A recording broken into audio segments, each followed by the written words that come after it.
Hello students, तो आज का हमारा टॉपिक रहेगा derivation of de Broglie equation. तो इस वीडियो में हम इस डी ब्रोगली इक्वेशन को डिराइव करेंगे, जो है lambda is equal to H by M V या lambda is equal to H by P. और यही इक्वेशन किसी भी माइक्रोस्कोपिक पार्टिकल के ड्यूअल नेचर को एक्सप्लेन करता है। तो इस वीडियो में सबसे पहले हम पढ़ेंगे इस इक्वेशन के डेरिवेशन को, कि किस तरह से इस इक्वेशन को डिराइव किया गया, और इसके बाद हम इसी इक्वेशन की कुछ मॉडिफाइड फॉर्म्स को भी डिराइव करेंगे। और इस वीडियो के एंड में कुछ इंपॉर्टेंट न्यूमेरिकल प्रॉब्लम्स रहेंगी related to de Broglie equation. तो सबसे पहले हम डिराइव करेंगे इस डी ब्रोगली इक्वेशन को। तो किस तरह से डिराइव किया गया है इस इक्वेशन को। तो जो लुईस डी ब्रोगली थे, उन्होंने एक हाइपोथेसिस दिया था जिसको हम बोलते हैं de Broglie hypothesis.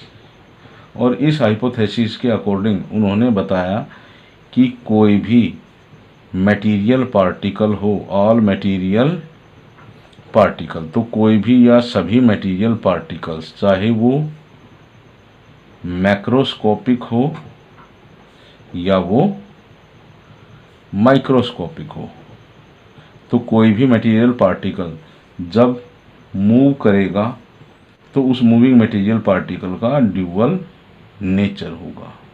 Dual nature means उस मूविंग मटेरियल पार्टिकल का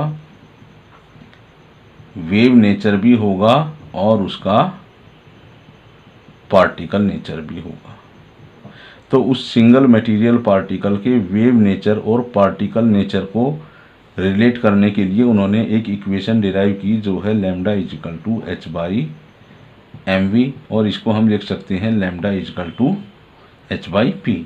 यहाँ जो लैम्डा रहेगा ये उस मटेरियल पार्टिकल के वेव नेचर को एक्सप्लेन करता है, और इस लैम्डा की हेल्प से हम उस मटेरियल पार्टिकल के मोशन से जो वेव प्रोड्यूस होगी उस वेव की वेव लेंथ को कैलकुलेट कर सकते हैं।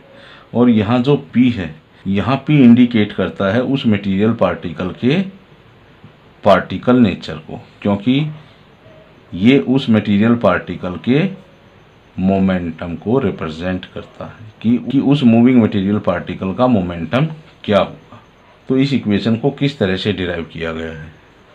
तो इस मैथमेटिकल इक्वेशन को डिराइव करने के लिए उन्होंने एक फोटोन को लिया, और फोटोन किसका होगा, वो लाइट का होगा, क्योंकि लाइट का भी क्या रहेगा, ड्यूअल नेचर रहेगा। इस लाइट का वेव नेचर भी होगा और पार्टिकल नेचर भी होगा।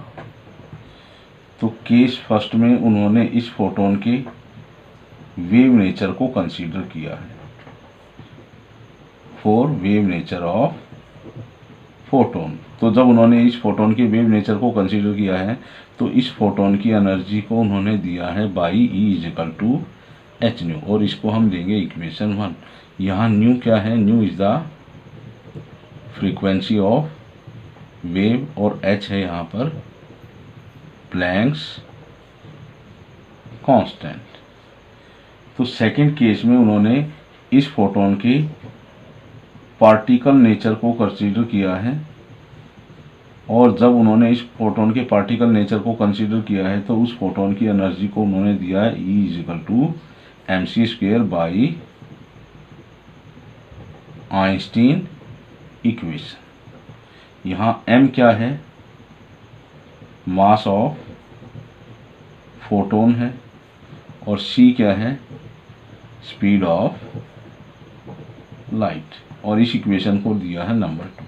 जब हम इन टू इक्वेशंस को कंपेयर करेंगे तो हम लिख सकते हैं H nu is equal to M C square, और हमें पता है c is equal to nu lambda. तो यहाँ से हम न्यू की वैल्यू कैलकुलेट करेंगे c बाई लैम्डा। तो इस इक्वेशन में हम न्यू की जगह रखेंगे c बाई लैम्डा। तो यहाँ पर हम रखेंगे न्यू की जगह c by lambda is equal to M C square. तो यहाँ से एक c कैंसिल हो जाएगा, और हमें मिलता है यहाँ पर h by lambda is equal to M C. तो जब हम इस इक्वेशन को थोड़ा सा रीअरेंज करेंगे, लैम्डा को इधर लेके जाएंगे और एम सी को इधर लेके आएंगे, तो हमें इक्वेशन मिलती है lambda is equal to h by M C. तो यहाँ पर ये हमें इक्वेशन मिलती है उस फोटोन के लिए। लेकिन हमें तो इक्वेशन चाहिए किसी भी माइक्रोस्कोपिक पार्टिकल के लिए, जो हो सकता है कोई भी इलेक्ट्रॉन, प्रोटॉन, कोई एटम या कोई मॉलिक्यूल। तो यहाँ पर अगर हम इस मास को रिप्लेस करेंगे by mass of microscopic particle,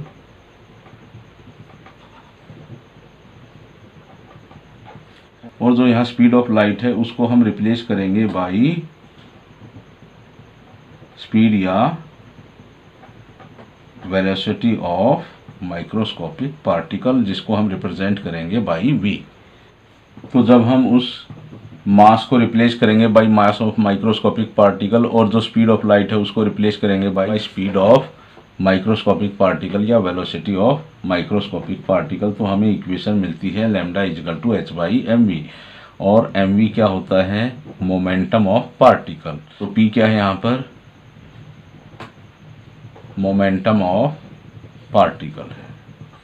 तो इस एम वी की जगह हम रख सकते हैं h बाई पी। तो ये एक डी ब्रोगली इक्वेशन है, और इस डी ब्रोगली इक्वेशन की हेल्प से हम उस माइक्रोस्कोपिक पार्टिकल के वेव नेचर को रिलेट करेंगे with particle nature of that material. Particle या माइक्रोस्कोपिक पार्टिकल और उसके पार्टिकल नेचर को रिप्रेजेंट करने के लिए यहाँ क्या है? मोमेंटम ऑफ दैट पार्टिकल है। तो स्टूडेंट्स, अब हम एक रिलेशन डिराइव करेंगे between lambda and kinetic energy of that microscopic particle, और वो माइक्रोस्कोपिक पार्टिकल हम यहाँ लेंगे इलेक्ट्रॉन। तो जब हम इस इलेक्ट्रॉन पर कोई पोटेंशियल V अप्लाई करेंगे, तो पोटेंशियल V अप्लाई करने से इस इलेक्ट्रॉन की कोई पर्टिकुलर वेलोसिटी हो जाएगी, और उस वेलोसिटी के कारण इसके अंदर एक एनर्जी स्टोर हो जाएगी। उस एनर्जी को हम लिखेंगे kinetic energy of that electron, और इसके अंदर कितनी काइनेटिक एनर्जी स्टोर रहेगी is equal two electron volt, कि उस इलेक्ट्रॉन पर हमने कितना पोटेंशियल अप्लाई किया है। तो जो काइनेटिक एनर्जी के लिए मैथमेटिकल एक्सप्रेशन होता है वो क्या है? Half M V square. तो यहाँ पर हम क्या करेंगे? इस इक्वेशन को m से मल्टीप्लाई करेंगे और m से डिवाइड करेंगे, तो हमारी इक्वेशन बन जाती है kinetic energy is equal to half m into M square V square, और इसको हम लिख सकते हैं हाफ एम वी का होल स्क्वायर। लेकिन जो मास इंटू वेलोसिटी होगी किसी भी पार्टिकल की, वो रहेगी उसके मोमेंटम के इक्वल। तो kinetic energy of that microscopic particle becomes equal to 1/2m into P square. तो यहाँ से हम p की वैल्यू कैलकुलेट करेंगे उस माइक्रोस्कोपिक पार्टिकल की, तो क्या रहेगा? काइनेटिक एनर्जी के साथ मल्टीप्लाई हो जाएगा 2m। तो जब हम इस इक्वेशन का स्क्वायर रूट लेंगे बोथ साइड, तो हमें मोमेंटम की वैल्यू मिल जाएगी उस माइक्रोस्कोपिक पार्टिकल की। तो वो वैल्यू रहेगी काइनेटिक एनर्जी इंटू 2m। तो इस p की वैल्यू को हम इस डी ब्रोगली इक्वेशन में सब्सटीट्यूट करेंगे। तो इस डी ब्रोगली इक्वेशन में जब हम इस p की वैल्यू को सब्सटीट्यूट करेंगे तो हमें इक्वेशन मिलेगी 2m into K E, h by square root of 2m into K E. तो यहाँ पर हमने एक रिलेशनशिप ड्राइव की है between lambda and kinetic energy of that microscopic particle. तो अगर हमें उस माइक्रोस्कोपिक पार्टिकल के मास का पता है, उसकी काइनेटिक एनर्जी का पता है, तो हम उस मूविंग माइक्रोस्कोपिक पार्टिकल की वेवलेंथ को कैलकुलेट कर सकते हैं। तो स्टूडेंट्स, अब हम उस माइक्रोस्कोपिक पार्टिकल की काइनेटिक एनर्जी को रिलेट करेंगे with frequency of that wave which is produced by the motion of that microscopic particle. तो हमें पता है c is equal to nu lambda, और यहाँ से हम लैम्डा की वैल्यू कैलकुलेट करेंगे, वो क्या रहेगी? c by new. तो इस इक्वेशन में जब हम लैम्डा की जगह रखेंगे c बाई न्यू, तो क्या हमें मिलता है?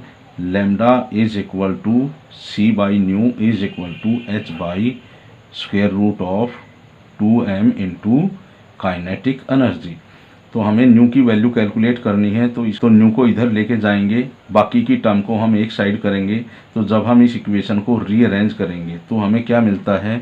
न्यू इधर जाएगा और c के साथ मल्टीप्लाई हो जाएगा ये square root of 2m into kinetic energy divide में h। तो यहाँ पर देखो एक रिलेशनशिप मिलता है हमें उस फ्रीक्वेंसी के साथ जो उस वेव की होगी, जिस वेव को उस मूविंग माइक्रोस्कोपिक पार्टिकल ने प्रोड्यूस किया है और उसकी काइनेटिक एनर्जी से।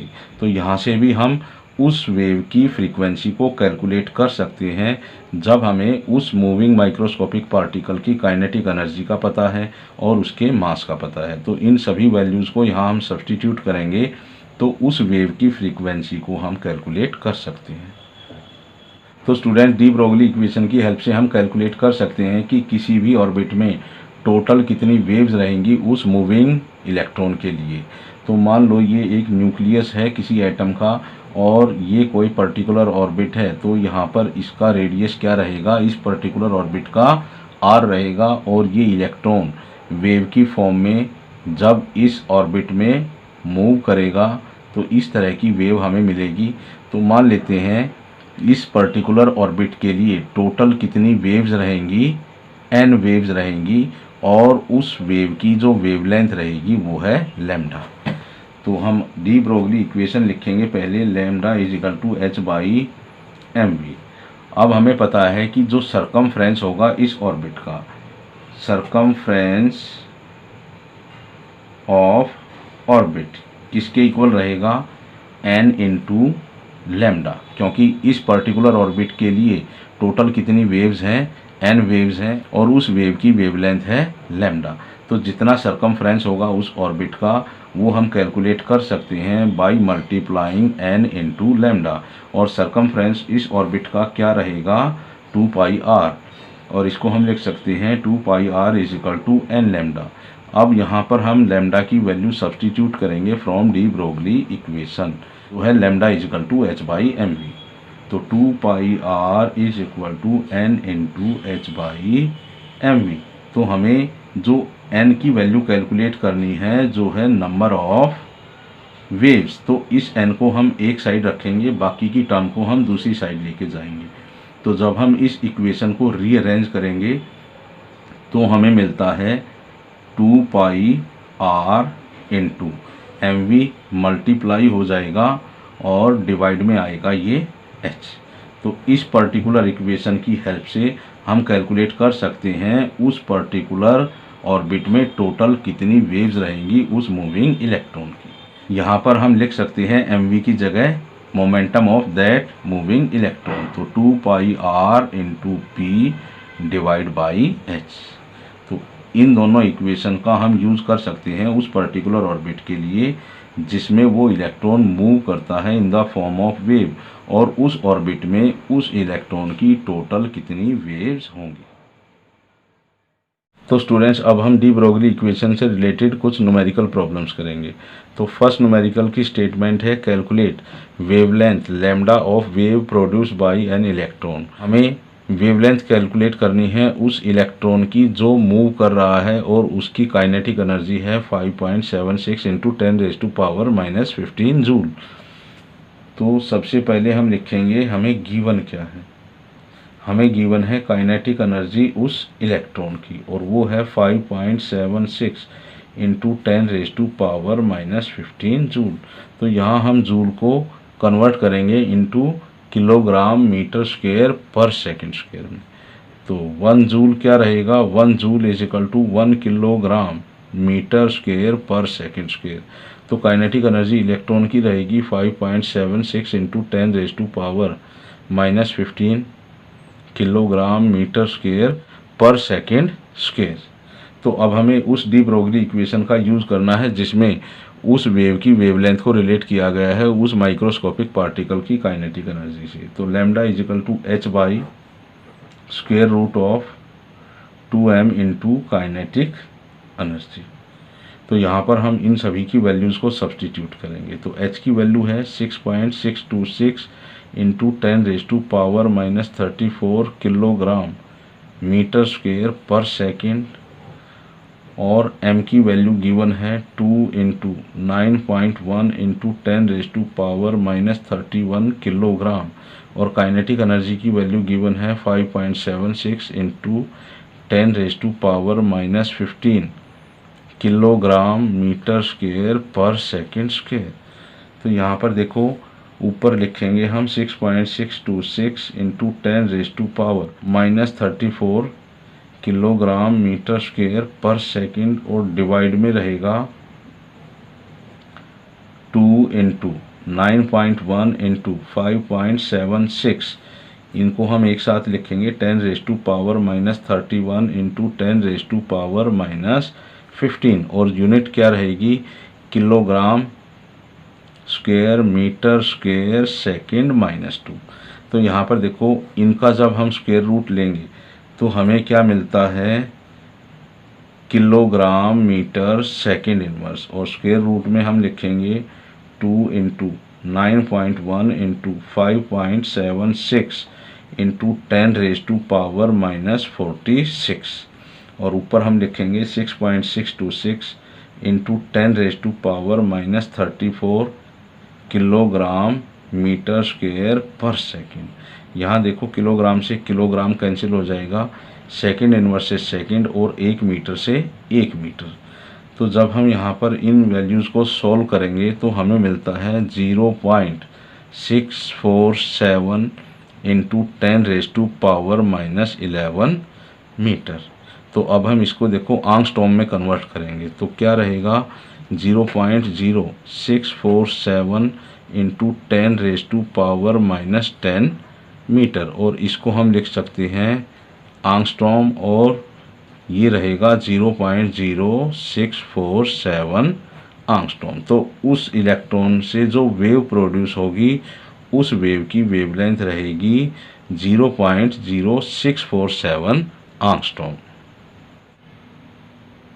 सेकेंड न्यूमेरिकल है हमारा calculate the number of waves produced by electron in third orbit. तो हमें थर्ड ऑर्बिट में टोटल कितनी वेव्स प्रोड्यूस करेगा वो इलेक्ट्रॉन अपने मोशन से, तो उसको हम कैलकुलेट करेंगे। तो देखो जब भी इलेक्ट्रॉन न्यूक्लियस के अराउंड मूव करता है according to quantum mechanical model of atom, वो मूव करेगा in the form of wave. तो वहाँ पर कोई particular number of waves produce करेगा वो मूविंग इलेक्ट्रॉन। तो हमें इन्हीं नंबर ऑफ वेव्स को कैलकुलेट करना है और जो ये ऑर्बिट है जिसके लिए n की वैल्यू क्या है 3, क्योंकि ये थर्ड ऑर्बिट है और इस थर्ड ऑर्बिट में कितनी वेव्स प्रोड्यूस करेगा वो इलेक्ट्रॉन, यही हमें कैलकुलेट करना है। तो स्टूडेंट्स यहाँ पर जो इस ऑर्बिट का जो सरकमफ्रेंस होगा, जो इस ऑर्बिट का सरकमफ्रेंस होगा वहाँ पर वो कितनी वेव्स प्रोड्यूस करेगा, तो उसके लिए एक फॉर्मूला होता है number of waves into wavelength of that wave, और इन्हीं नंबर ऑफ वेव्स को हमें कैलकुलेट करना है। तो इसको हम थोड़ा सा रीअरेंज करेंगे तो नंबर ऑफ वेव्स के लिए जो फॉर्मूला बनेगा वो क्या रहेगा सरकमफ्रेंस ऑफ ऑर्बिट डिवाइड में वेवलेंथ ऑफ दैट वेव। अब इस ऑर्बिट का जो सरकमफ्रेंस रहेगा वो क्या है, सरकमफ्रेंस क्या रहेगा इस ऑर्बिट का, वो रहेगा 2πr, क्योंकि इस ऑर्बिट का रेडियस कितना है r है। तो यहाँ पर इस इक्वेशन में हम सरकमफ्रेंस की वैल्यू रखेंगे 2πr/λ। अब लैम्डा की वैल्यू हम रखेंगे फ्रॉम डी ब्रोगली इक्वेशन जो है h/mv। तो यहाँ पर जब हम लैम्डा की जगह रखेंगे h/mv तो ये mv क्या हो जाएगा ऊपर आ जाएगा और जो इक्वेशन रहेगी हमारी number of waves is equal to 2π into r into mv divide में h। अब हम इनको मल्टीप्लाई कर देंगे तो 2π इंटू mv/r, इसको इकट्ठा लिखेंगे और डिवाइड में लिखेंगे h।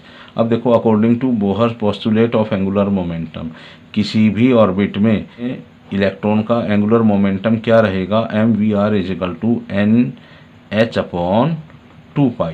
तो इस mvr की जगह हम रखेंगे nh/2π 2π/h और इस mvr की जगह रखेंगे हम nh/2π तो n इंटू h/2π। यहाँ n क्या है नंबर ऑफ ऑर्बिट है और इसकी वैल्यू क्या है 3 है।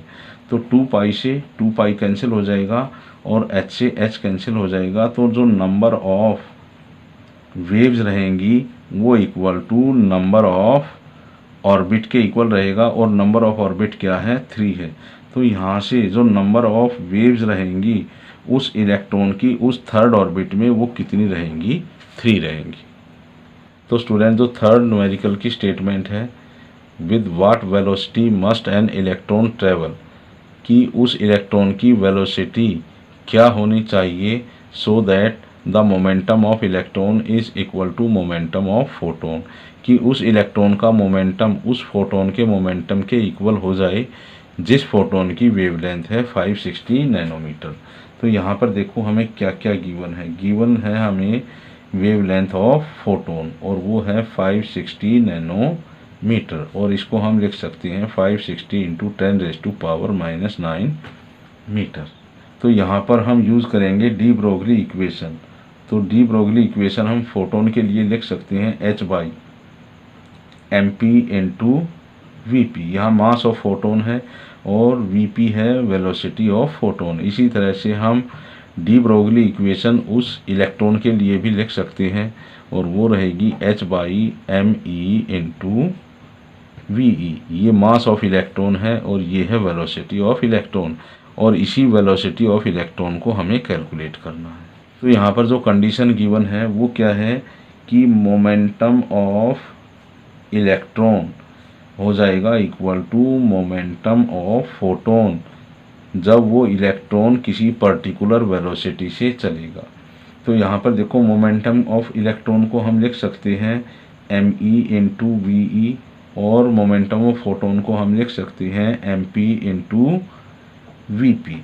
तो इस इक्वेशन से हम mp और vp की वैल्यू कैलकुलेट करेंगे और यहाँ से हम me ve की वैल्यू कैलकुलेट करेंगे। तो यहाँ से देखो mp इंटू वीपी क्या रहेगा h/λp, और यहाँ से हम कैलकुलेट करेंगे me ve, वो हमें मिलता है h/λe।